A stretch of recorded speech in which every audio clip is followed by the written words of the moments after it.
এদেশে কি সত্যি আসে ফাগুন, নাকি আমরা শুধু ফেব্রুয়ারিতেই জেগে উঠি? 7 দশক আগে এই বাংলার তরুণীরা রাজপথে নেমেছিল একটাই দাবিতে, মায়ের ভাষায় কথা বলার অধিকার। গুলি, রক্ত, ত্যাগ, আর তার ভেতর দিয়ে জন্ম নিল এক ইতিহাস, এক পরিচয়, এক ভাষা। ফেব্রুয়ারি তাই শুধু একটি মাস নয়, এটা আমাদের স্মৃতি, আমাদের শোক, আমাদের গর্ব। কিন্তু প্রশ্ন হলো, যে ভাষার জন্য আমরা রক্ত দিয়েছি, আজ আমরা কি সেই ভাষার মর্যাদা দিচ্ছি? নাটক, সিনেমা, গান, সোশ্যাল মিডিয়া সবখানে চলছে ভাষার ইচ্ছাকৃত বিকৃতি।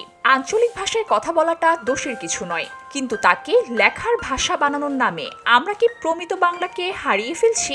বা কখনো কখনো বেশি আধুনিকতা দেখাতে গিয়ে বাংলার সাথে অন্যান্য ভাষার মিশ্র প্রয়োগ করতে গিয়ে সব মিলিয়ে হজ ও বড়ল অবস্থা করে ফেলছি না তো?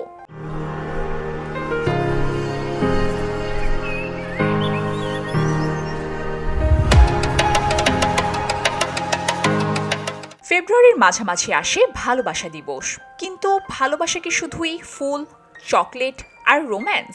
গাজা, ইউক্রেন, ভেনেজুয়েলা, ইরান সবখানে মানুষ শান্তি খুঁজছে, আর আমাদের বাংলাদেশ, যার প্রতিটি অঙ্গে ভাঙচুর, দ্বন্দ্ব, অবিশ্বাস, তার সবচেয়ে বেশি দরকার ভালোবাসা।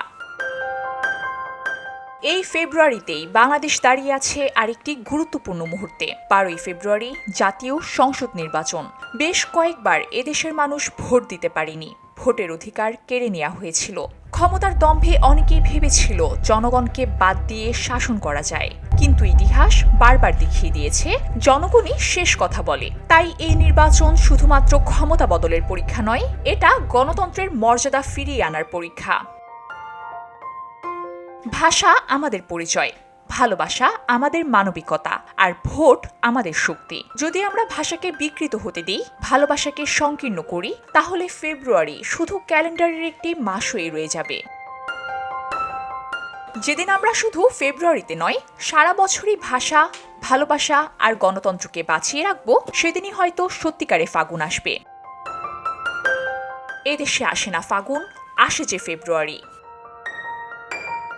VOD Bangla news desk.